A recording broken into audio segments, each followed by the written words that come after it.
क्या आप जानते हैं कि मनुष्य द्वारा अनजाने में हुए कर्मों का फल कैसे मिलता है? हम सभी ने कभी न कभी इस बात को अवश्य सुना होगा कि मनुष्य को उसके हर अच्छे एवं बुरे कर्म का फल अवश्य ही भोगना पड़ता है। कुछ लोगों ने यह बात भी सुनी होगी कि माता पिता के कर्मों का फल उनकी संतानों को भोगना पड़ता है। आज की इस अलौकिक कथा के माध्यम से जानेंगे कि मनुष्य को उसके द्वारा अनजाने में हुए कर्मों का फल कैसे मिलता है। राधे राधे प्रिय दर्शकों, कथा केंद्र यूट्यूब चैनल में आपका स्वागत है। मेरा आपसे विनम्र निवेदन है कि कथा को पूरा अवश्य ही सुने तथा वीडियो को लाइक करना न भूलें। एक समय की बात है, एक राजा ने अपने राज्य के ब्राह्मणों के लिए भव्य भोज का आयोजन किया। महल के विशाल आंगन में ब्राह्मणों के बैठने और भोजन करने की व्यवस्था की गई थी। राजमहल के रसोई घर में एक कुशल रसोइया बड़े मन से भोजन बना रहा था ताकि ब्राह्मणों को सर्वोत्तम भोजन प्राप्त हो। रसोई खुले आंगन में थी, जहां से आकाश का दृश्य स्पष्ट रूप से दिखाई देता था। यह अवसर हर्षोल्लास का प्रतीक था, जहां हर ओर प्रसन्नता और आशीर्वाद की कामना थी। इसी बीच अचानक एक चील आसमान में उड़ती हुई महल के ऊपर से गुजरी। उसके पंजों में एक जीवित सांप फंसा हुआ था। सांप चील की पकड़ से बचने के लिए छटपटा रहा था। अपनी जान बचाने की कोशिश में सांप ने फन उठाकर अपने मुंह से जहर उगला। संयोगवश उसी समय रसोइया भोजन पका रहा था और जहर की कुछ बूंदें उस भोजन में गिर पड़ीं। किसी ने इसे देखा नहीं और भोजन बनाने का कार्य जारी रहा। थोड़ी देर बाद ब्राह्मणों को प्रेम पूर्वक भोजन परोसा गया। उन्हें भोजन के जहरीले होने की बिल्कुल भनक भी नहीं लगी, और जैसे ही उन्होंने भोजन किया, जहर का असर तुरंत हुआ और वे एक एक कर मूर्छित होकर प्राण त्यागने लगे। इस त्रासदी से पूरा महल स्तब्ध रह गया। राजा, जिसने अपने शुभ कार्य में विघ्न और इतनी भारी क्षति देखी, अत्यंत शोक और अपराध बोध से भर गया। उसे अपने ऊपर ब्रह्महत्या का गहरा बोझ महसूस होने लगा। इस घटना से देवताओं के अधिपति यमराज भी उलझन में पड़ गए। प्रश्न यह था कि इस त्रासदी का दोष किसे दिया जाए। क्या यह राजा का दोष था, जिसने अनजाने में ब्राह्मणों की मृत्यु का कारण बनने वाला भोजन बनवाया, या क्या दोषी वह रसोइया था, जिसे इस बात का बिल्कुल अंदाजा नहीं था कि भोजन में जहर मिल चुका है, या क्या इसके लिए वह चील जिम्मेदार थी, जो सांप को लेकर महल के ऊपर से गुजरी थी, अथवा दोष सांप का था, जिसने अपनी रक्षा के लिए जहर छोड़ा। यह मामला यमराज के दरबार में काफी समय तक उलझा रहा। कुछ समय बाद कुछ ब्राह्मण राजा से मिलने उस राज्य में पहुंचे। उन्होंने रास्ते में एक महिला से महल का मार्ग पूछा। महिला ने उन्हें महल का रास्ता तो बता दिया, लेकिन साथ ही यह चेतावनी भी जोड़ दी, देखो, ध्यान रखना, वो राजा आप जैसे ब्राह्मणों को जहर देकर मार देता है। महिला के इन शब्दों ने यमराज के फैसले को अंतिम रूप दे दिया। उन्होंने तय किया कि उन ब्राह्मणों की मौत का पाप अब इस महिला के हिस्से में जाएगा। यमदूतों ने इस निर्णय का कारण पूछा, क्योंकि उन ब्राह्मणों की मृत्यु में इस महिला का सीधा संबंध नहीं था। यमराज ने समझाया, जब कोई व्यक्ति पाप करता है उसे आनंद मिलता है, लेकिन उस त्रासदी में न राजा को सुख मिला, न रसोइये को, न उस चील को, न ही उस सांप को।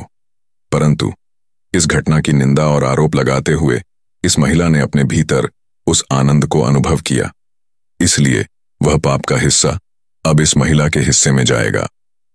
तभी से यह नियम स्थापित हो गया कि जब भी कोई व्यक्ति किसी दूसरे के पाप का वर्णन या निंदा करता है, तो उस पाप का अंश भी उसके हिस्से में जुड़ जाता है। अक्सर लोग सोचते हैं कि उन्होंने कोई बुरा कर्म नहीं किया, फिर भी जीवन में कष्ट क्यों है। यह कष्ट उन्हीं के हैं जो दूसरों की निंदा या बुराई के माध्यम से उनकी ओर खींच आते हैं। हम जानते हैं कि कर्म का सिद्धांत क्या है और यह कैसे हमारे भविष्य को प्रभावित करता है। हर चुनाव का परिणाम होता है, और चाहे हम उसे नियंत्रित न कर सकें, उसे भोगना निश्चित है। अगर हम किसी के साथ गलत कर रहे हैं, तो हमें भी हमारे हिस्से की बारी का इंतजार करना चाहिए। एक अन्य कथा में एक गरीब ब्राह्मण अपनी पत्नी के साथ रहता था। एक दिन वह गांव की ओर जा रहा था, जब उसने देखा कि एक चिड़िया एक मछली को पकड़कर खेत में खाने की तैयारी कर रही थी। ब्राह्मण ने उस चिड़िया के मुंह से मछली छीन ली। चिड़िया उदास हो गई और निराशा से आकाश की ओर देखते हुए बोली, दूसरों को दुख देना ठीक नहीं।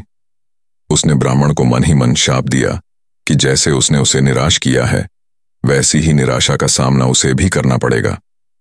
चिड़िया उस मछली को खोने के गम में सूख कर दुबली हो गई और एक दिन मर गई। उधर ब्राह्मण ने मछली का आनंद लिया। कुछ समय बाद ब्राह्मण के घर एक सुंदर पुत्र का जन्म हुआ। वह बालक इतना सुंदर था कि हर कोई उसे गोद में लेने के लिए आतुर हो जाता था और माता पिता उसकी सुंदरता में खो जाते थे। धीरे धीरे वह लड़का बड़ा हुआ, सुंदरता और गुणों से परिपूर्ण था।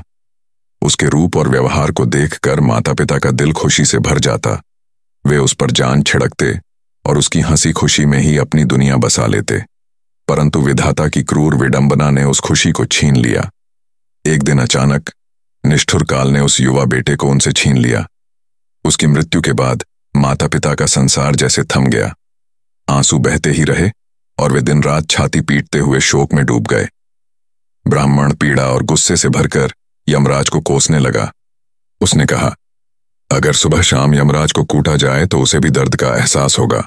एक रात ब्राह्मण के सपने में कोई अदृश्य शक्ति प्रकट हुई और बोली, यदि तुम अपने बेटे को देखना चाहते हो तो मेरे बताए अनुसार चलो। कल तुम अपने पूजा घर में बंद होकर सो जाना और 3 दिनों तक किसी को दरवाजा न खोलने देना। अगले दिन ब्राह्मण ने सपने का जिक्र अपनी पत्नी से किया और फिर पूजा घर में जाकर सो गया। गहरी नींद में उसकी आत्मा यमलोक पहुंचाई गई, जहां उसे कई अजीब दृश्य देखने को मिले। उसने देखा कि यमदूत पापियों को कूट कूट कर चटनी बना रहे थे, कहीं किसी की जीभ में कांटे चुभाए जा रहे थे और उन्हें नरक कुंड में घसीटा जा रहा था। ऐसे भयानक नजारे देखकर ब्राह्मण का दिल दहल गया और वह भय से कांपने लगा। फिर उसे यमराज के दरबार में ले जाया गया। वहां यमराज ने उसे आश्वस्त किया, डरो मत और जरा इन नौजवानों की तरफ देखो, क्या इनमें तुम्हारा बेटा है? ब्राह्मण ने इधर उधर नजर दौड़ाई और अपने बेटे को देख लिया। उसकी खुशी का ठिकाना नहीं रहा और उसने बेटे को पुकारा, बेटा मेरे साथ चलो। लेकिन बेटे ने उसकी ओर ध्यान नहीं दिया। ब्राह्मण बार बार आग्रह करता रहा, मेरे बच्चे, मैं तेरा पिता हूं, चल मेरे साथ। तब उसके बेटे ने ठंडे स्वर में कहा, तू मुझे अपना बेटा क्यों कह रहा है? मैं तेरा बेटा नहीं हूं। कभी तूने एक चिड़िया को मछली छीनकर पीड़ा दी थी और मैं उसी कर्ज को चुकाने आया था। अब जब मैंने तुझे वही दर्द दिया है, मैं यहां से जा रहा हूं। बेटे के ये शब्द सुनकर ब्राह्मण स्तब्ध रह गया। उसके पैरों तले जैसे जमीन खिसक गई। यमराज ने फिर कहा, अब तुम्हें समझ में आ गया कि तुम्हारी पीड़ा का कारण क्या था, इसलिए दूसरों को दोष देने से पहले अपने कर्मों पर ध्यान दो। यह संसार कर्म के सिद्धांत से चलता है, जैसा बोओगे वैसा ही पाओगे। फिर यमदूत ब्राह्मण की आत्मा को वापस ले गया और उसे उसके शरीर में डाल दिया। जागते ही ब्राह्मण ने अपनी पत्नी को यह अनुभव सुनाया और दोनों ने दिवंगत बेटे के लिए रोना छोड़ दिया। उस दिन से उन्होंने यह समझ लिया कि जीवन में जो भी घटित होता है वह हमारे ही कर्मों का फल है। कर्म का यह सिद्धांत अनिवार्य है। हमने जो बोया है वही काटना होगा।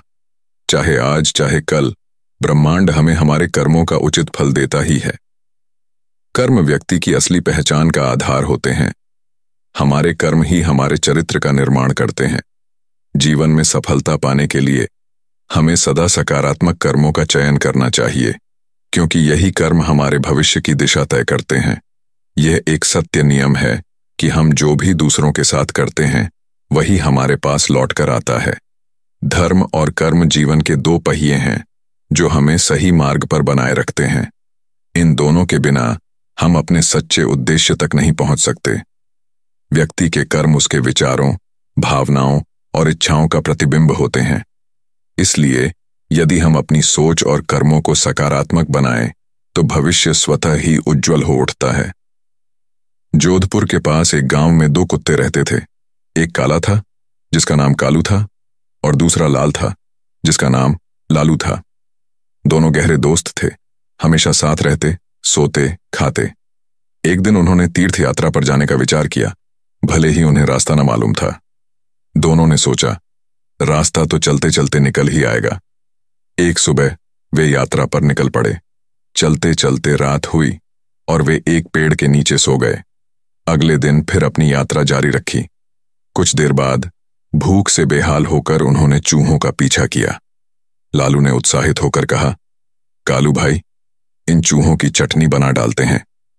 लेकिन कालू ने मना कर दिया, भाई, हम तीर्थ यात्रा पर हैं। यात्रा में किसी को मारना ठीक नहीं। हमें कोई और उपाय सोचना चाहिए जिसमें किसी प्राणी को चोट न पहुंचे।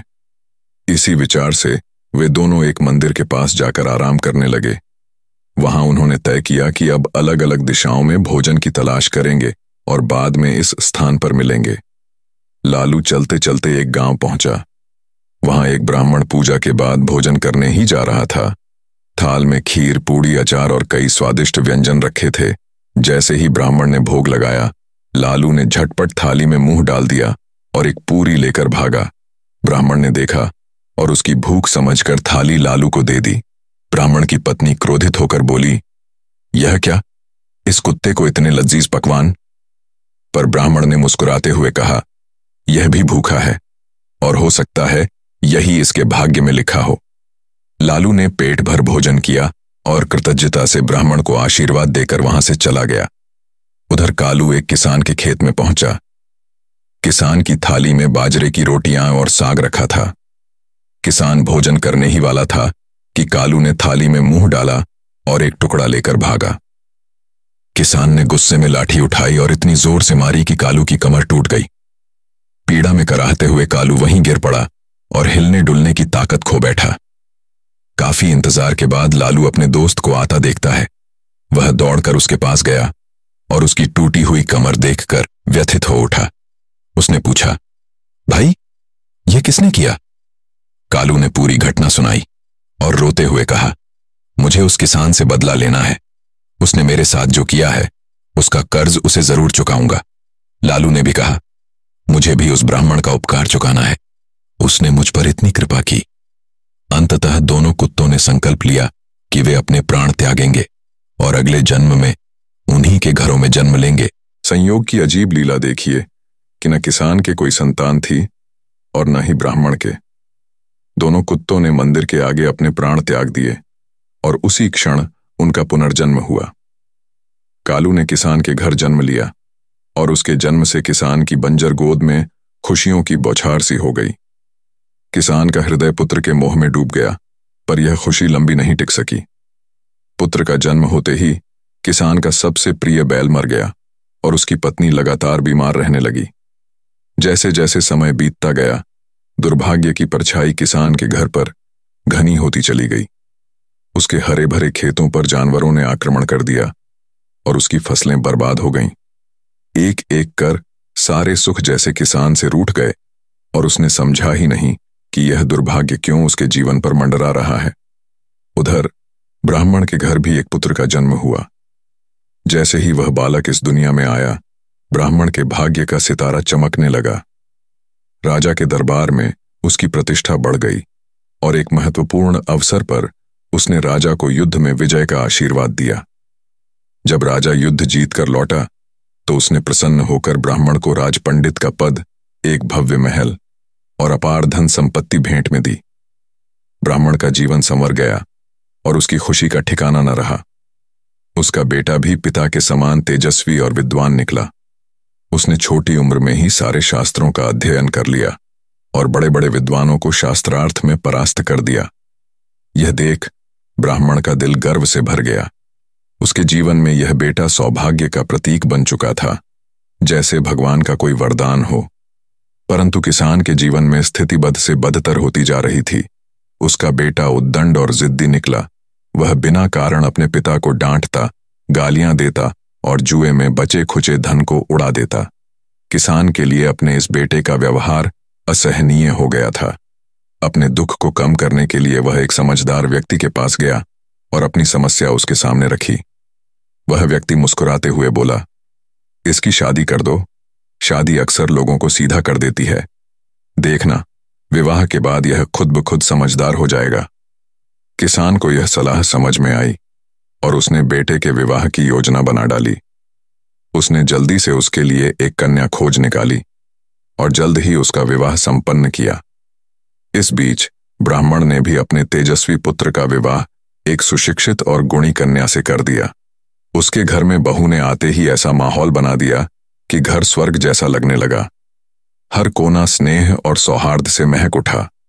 उसकी पत्नी ने घर को सजा संवार कर उसकी रौनक बढ़ा दी और ब्राह्मण का घर प्रेम और सौहार्द का केंद्र बन गया।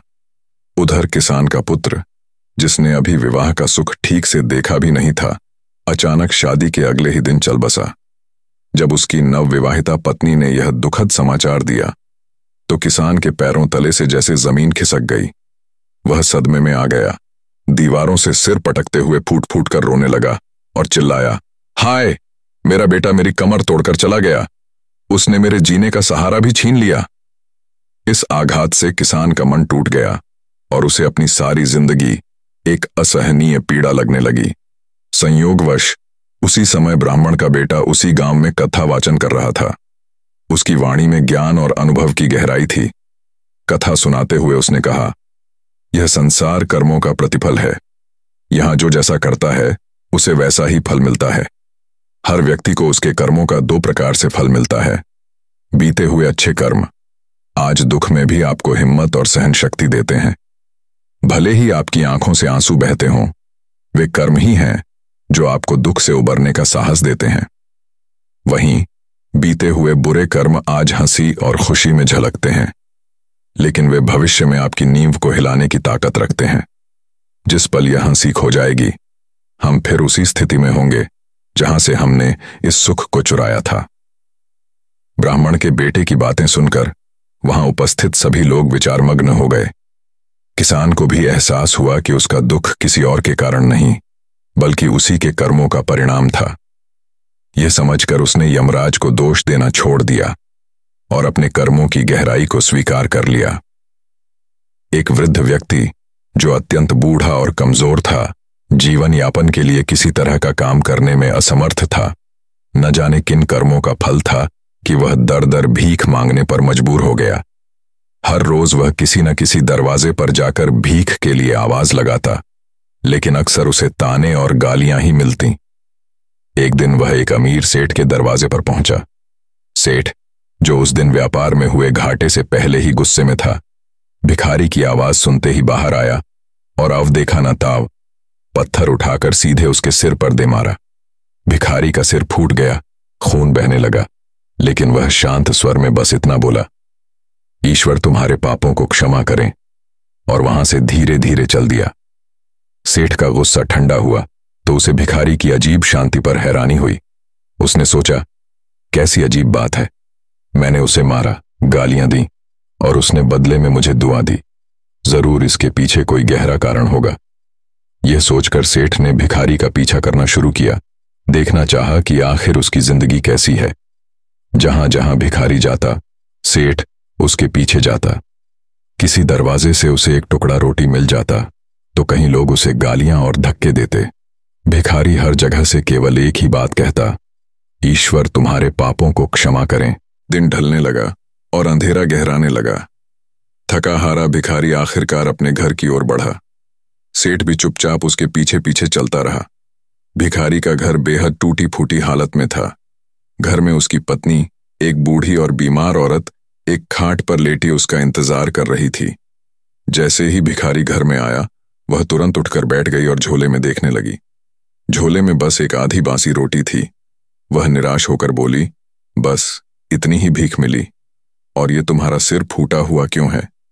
भिखारी ने धीरे से कहा, हाँ, आज किसी ने कुछ नहीं दिया, केवल गालियां मिलीं और किसी ने पत्थर मारकर सिर भी फोड़ दिया। पर कोई बात नहीं, सब अपने ही कर्मों का फल है। यह सुनते ही बूढ़ी पत्नी की आंखों में आंसू आ गए। उसने कहा, क्या तुम्हें याद है, कुछ साल पहले हम कितने अमीर थे, किसी चीज की कमी नहीं थी, लेकिन हमने कभी किसी को दान नहीं किया। उस अंधे भिखारी को याद करो, जिसे हमने बार बार ताने मारे, खाली रोटियों की जगह कागज के टुकड़े रखे। हम उसे कभी मदद नहीं करते थे, और जब भी वह रोटी मांगता, हम उसे धक्का देकर भगा देते थे। भिखारी भी उदास स्वर में बोला, हाँ, याद है, कैसे मैंने उसे रास्ता न बताकर घर के नाले में गिरा दिया था। हम अपने ही कर्मों का फल भोग रहे हैं, लेकिन अब मैंने तय किया है चाहे मेरे साथ कितना भी बुरा हो, मैं किसी को बदुआ नहीं दूंगा, क्योंकि मैंने खुद अपने कर्मों से यह सब पाया है। सेठ, जो यह सब चुपके से सुन रहा था, सोच में पड़ गया। उसे अब समझ आया कि यह व्यक्ति क्यों हर किसी के लिए दुआ ही करता था। वह सोचने लगा, इस भिखारी ने अपनी पीड़ा से शांति और क्षमा का रास्ता अपनाया। यह इंसान दूसरों को दुआ देकर खुद को उस पाप से बचा रहा है जो उसे कभी किया था। अगले दिन भिखारी जब फिर से सेठ के दरवाजे पर पहुंचा तो सेठ ने पहले से ही रोटियां निकाल कर रख दी थीं। उसने उन्हें भिखारी को सौंपते हुए कहा, मुझे माफ कर दो बाबा, मुझसे गलती हो गई। भिखारी ने हमेशा की तरह दुआ देते हुए कहा, ईश्वर तुम्हारा भला करे, और वहां से चला गया। इस अनुभव ने सेठ को एक गहरी सीख दी। उसने समझा कि दुआ और बद्दुआ का असर सीधे हमारे कर्मों पर होता है। इंसान किसी को दुआ या बद्दुआ दे सकता है, लेकिन असली निर्णय तो ईश्वर ही करते हैं, और वो भी कर्मों के हिसाब से। दोस्तों, यह कहानी हमें यह सिखाती है कि हमारे कर्म हमारे जीवन को जैसा चाहे वैसा बना सकते हैं। जब हमारे कर्म पवित्र और अच्छे होते हैं तो ईश्वर हमारी खुशियों को बनाए रखते हैं और हमारे दुखों को टालते हैं। बाहरी दुनिया में झूठे सबूत देकर शायद अदालत का निर्णय बदल जाए, परंतु भीतरी संसार में ऐसी कोई चालबाजी नहीं चलती। अंतर्मन सब जानता है कि किस परिस्थिति में, किस इरादे से हमने वह कर्म किया था। बाहरी सफाई की वहां कोई जरूरत नहीं होती, क्योंकि मन स्वयं पूरी जानकारी रखता है। इसलिए हमेशा अच्छे कर्म करो, क्योंकि अंततः वही कर्म आपका भविष्य तय करते हैं। भौतिक दुनिया में किसी की संपत्ति, यश या पुण्य का मूल्य उसके दिखावे और पैसे से आंका जाता है। अगर एक गरीब व्यक्ति 2 पैसे दान करता है और एक अमीर व्यक्ति 100 रुपए, तो दुनिया पैसों की संख्या के आधार पर उनकी प्रशंसा करती है। गरीब के 2 पैसे किसी की नजर में नहीं आते, जबकि अमीर के 100 रुपए की चर्चा चारों ओर फैल जाती है। लेकिन यह केवल बाहरी दुनिया का सत्य है। भीतर की दुनिया में, यानी परमात्मा की दृष्टि में, यह मापदंड नहीं चलता। वहां मूल्य रुपयों, तीर्थ यात्रा या बाहरी दिखावे का नहीं, बल्कि भावना और नियत का होता है। चित्रगुप्त के दरबार में केवल इच्छा और भावना का लेखा जोखा रखा जाता है और उसी के अनुसार पाप और पुण्य का हिसाब किया जाता है। महाभारत का उदाहरण लें। भगवान श्री कृष्ण ने अर्जुन को धर्म के लिए युद्ध में लाखों सैनिकों का संहार करने की प्रेरणा दी। उस युद्ध में लाशों से भूमि पट गई और खून की नदियां बह निकलीं। फिर भी अर्जुन पर कोई पाप नहीं लगा, क्योंकि उसकी नीयत धर्म की स्थापना और अधर्म का नाश करना था।